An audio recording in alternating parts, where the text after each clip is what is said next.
This week we have a couple bills potentially coming to the House floor dealing with foreign policy. One will be the DOD budget, which is over $700 billion.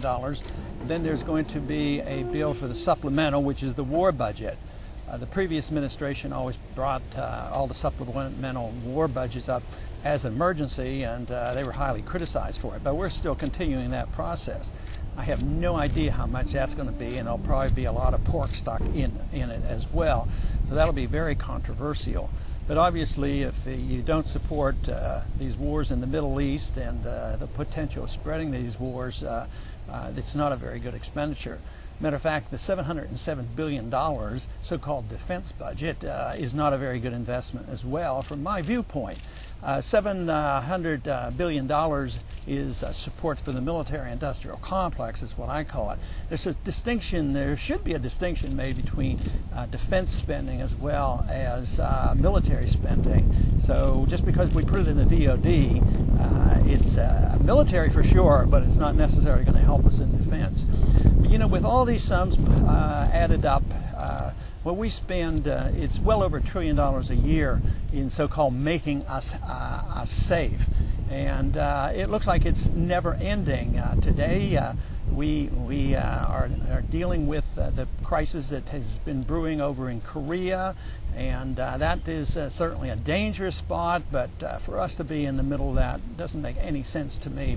To jeopardize American troops in a situation like that just seems like we're going out of our way to look for trouble. At the same time, we have two wars going on, one in Iraq and one in Afghanistan. There's so many shortcomings with that, as well as the provocations with the Iranians looking for sanctions.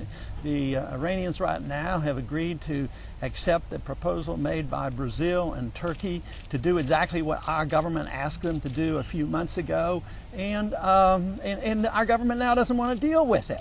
I mean, they're willing to turn their nuclear refinement over and let Turkey take care of this. So I just don't know what the purpose of this is. Instead, we have 5 aircraft carriers supposedly in the Persian Gulf and in the area around Iran, and it doesn't make a lot of sense.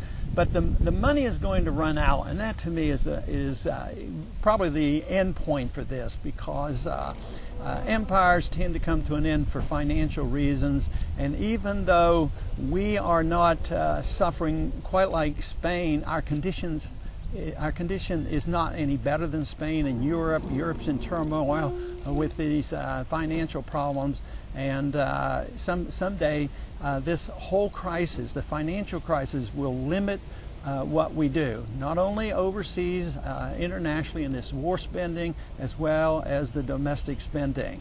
So this week, I'm not sure, I'm making this little report on Tuesday, and maybe by the end of the week we'll have one or both of those bills to the floor.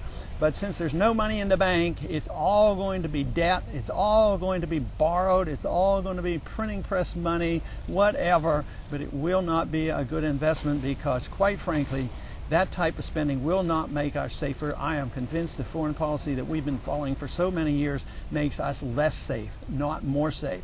So until that day comes when we can look at our foreign policy and decide that a non-interventionist foreign policy is better than one where we decide to be the policeman of the world, to get involved in internal affairs of other nations and get involved in nation building, until we decide that's not a good policy, we're going to continue on this path of bankruptcy and actually a great more danger to the American people. The founders had it right. We ought to mind our own business and live within our means. That would be the best road to peace and prosperity for all our citizens.